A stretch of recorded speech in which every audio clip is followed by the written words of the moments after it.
This is a story called Clear, and it's a 100% true story.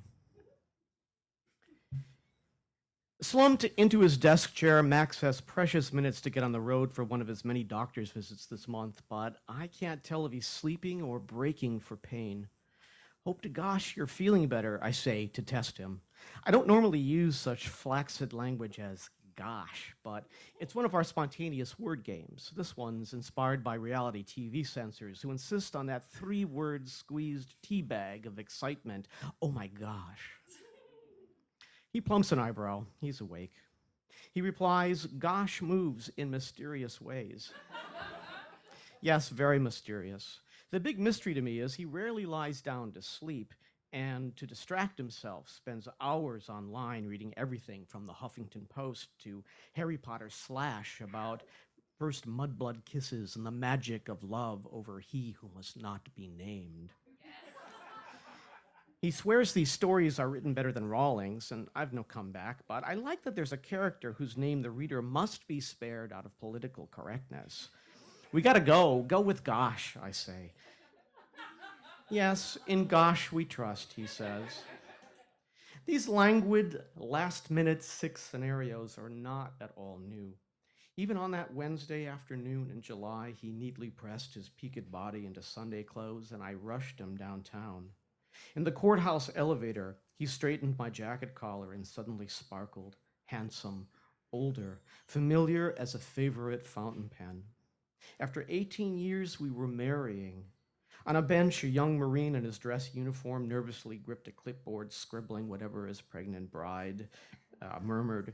And while Max and I filled out those same forms, I pretended marriage to be as prosaic as a correction on our electric bill, but as the judge ceremoniously spoke, I saw our life measured in years of mundane sickness and health. We'd play our word games on making the bed, worry about blindness and roughage, lob obscenities at the news when another gay kid is killed, watch Say Yes to the Dress on the Learning Channel.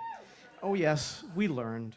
We learned to grow old, and then much older, enough to lose our smug certainty it'll all work out.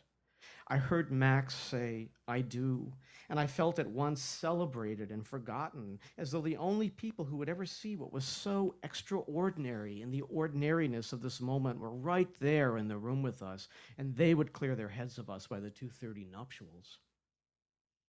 Max pivots his chair and powers up the oscillating fan. For the love of gosh, I urge, we gotta leave, move it out. But we don't leave.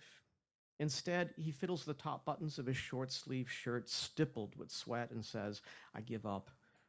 I'll have to take some drugs. He doesn't even have to hear it to know a puff of exasperation has crossed my lips. Sorry, not much I can do, he says. Gosh, grant me the serenity. He despises that saying, but having played this game since Monday, we've already taken our easiest turns, so our versions of gosh have grown eccentric. He speaks German. I want to say to him, Mein Gosh in Himmel.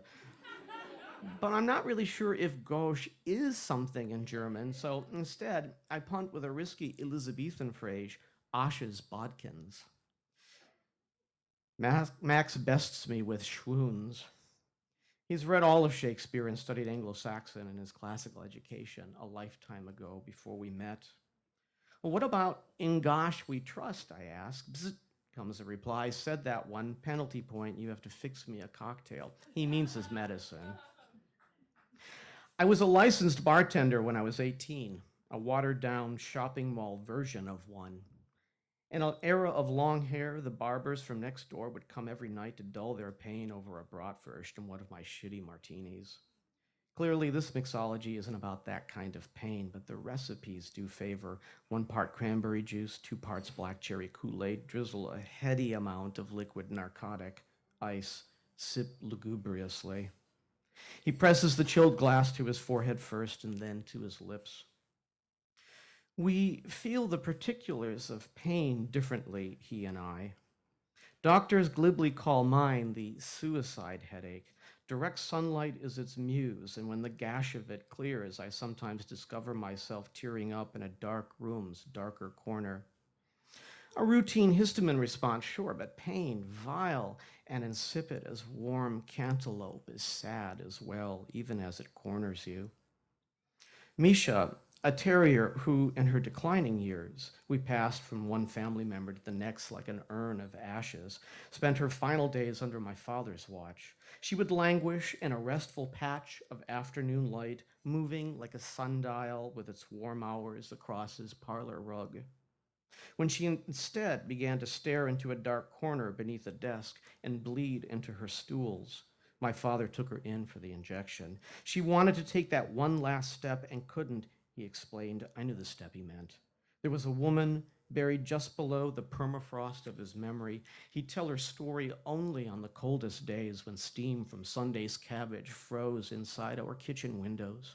He was 16, leaving occupied Poland with his family on a train destined for a forced labor camp in the Arctic Circle, and she boarded it with him at the point of a Russian soldier's bayonet. When the train nodded to rest on the tundra, she hobbled out of view to loosen her bowels, collapsed in a clearing of snow, and was soon surrounded by guards. She pleaded she could walk no further.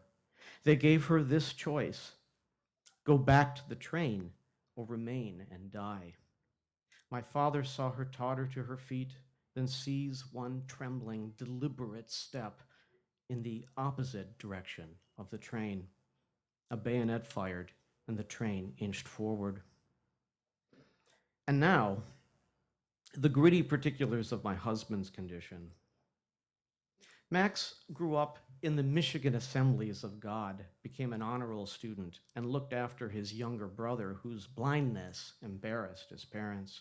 When he was 17, a church member told him she'd seen Max enter the iniquitous Hosha's Grill, where men in silk dress shirts met for an evening of coffee and cigarillos.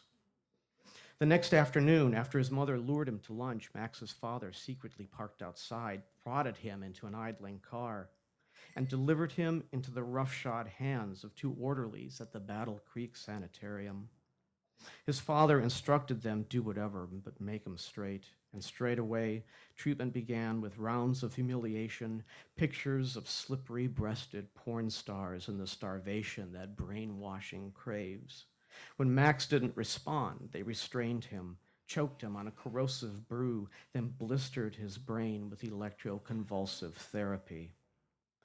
None could explain why he'd awakened from the clear period far sooner than they wanted, and staff members were becoming unglued by his involuntary screams, so they buckled him to a gurney and suffocated him on Indoclon gas, not to quiet his mind, but to paralyze his vocal cords, then ramped up the electricity. He remembers clearly that voiceless torture, his brain and body pulsing with brimstone. He remembers pleading when they pushed down the mask, pinched the hypodermic, then tripped the toggle switch every 2 days for the next 3 months, right up until his 18th birthday.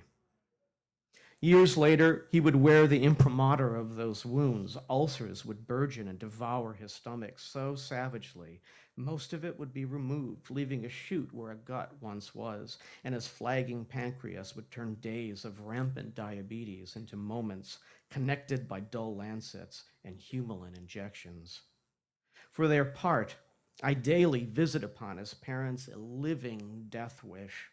I know the darkness of such wishes are like a vacant corner that can seduce you, hypnagogic and certain all you'd need is one more step to pass through it. I wish them anyway. I used to think a life like his, one of such hardship, could be ennobling, sprung from the mind of a God with a fine and secret purpose.